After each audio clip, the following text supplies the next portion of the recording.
coffee is, I believe, one of the most powerful things in the world. And the fact that it started there, it was almost like it was an outpouring of the heart of the world happening for the people from Ethiopia. So thank you. Thank you, Ethiopia, for sharing this gift. Ethiopian coffees changed the game for me. First time I tasted a Yirgacheffe was a seminal moment in my coffee career, because then I understood what flavor descriptors were all about. I think it's the one coffee where non-coffee people can really see the difference. Especially people who say they historically don't like coffee. I think they just haven't had the right cup yet, and a lot of times that cup of Ethiopia is the right cup. There's so much fruit, there's so much citrus. And that opens the door to a conversation about coffee's nature as a fruit and the discovery of coffee in the forests of Ethiopia. That burst of aromatics is what can draw you into the cup and what can really distinguish it from any other coffee you're about to experience. Something's going on in this cup of coffee that isn't what I'm used to. And I put the coffee down and I go, Celeste, there are berries in here. Like, what? No, there's no way this is real. And at that point I realized that everything I knew was great, but there was so much I didn't know, thanks to Ethiopian coffees. It's just different. And even within Ethiopia, there's so many different regions that just taste different from each other. It gave me that first understanding for what coffee really is and what it could be. And it's always sort of like it's like a treasure hunt to find like that one coffee that I can just drink all the time, forever.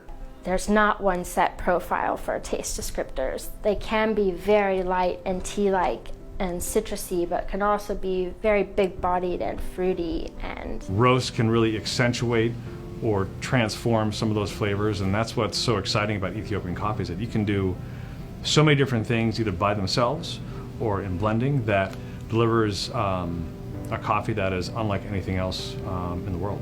It has a little bit of everything in it, and that's because everything came from Ethiopia in the first place.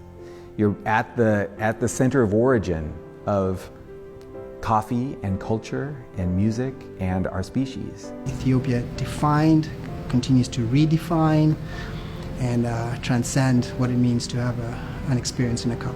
Starting in coffee, I was always curious to know why coffees tasted different from one another and why they tasted the way they did, and coffees like Ethiopia sparked that curiosity and enthusiasm about it.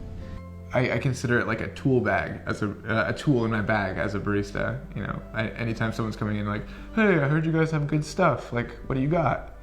I whip out my Ethiopian coffee, and like every time they're pumped.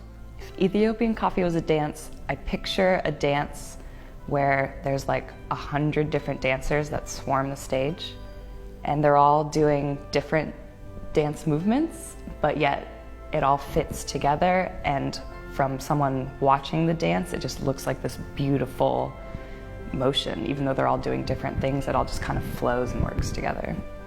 If Ethiopian coffee was a dance, it would be all of the dances.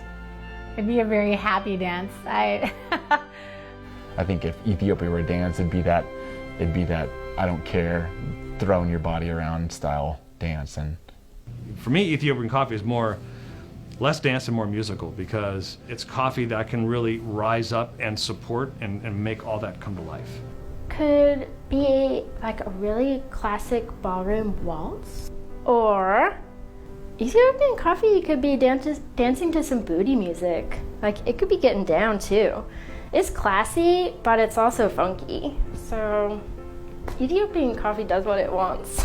It would definitely be the Beyonce's Dance from Single Ladies, because it's true. If you love it, you should put a ring on it, because like, that's special coffee. Thank you for turning so many people onto coffee as a beverage, as well as me onto a career. Amaseganalo. Thank you, Ethiopia.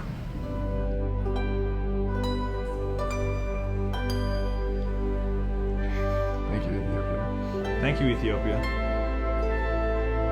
Thank you, Ethiopia, and we love you, and we love your coffee. Thank you, Ethiopia, for reminding us to honor our heritage. Thank you, Ethiopia. I do what I do because of the adoration of what I know in coffee and what I know in the people who grow coffee. And this is the land of the beginning for us all. So, ama se ganalo.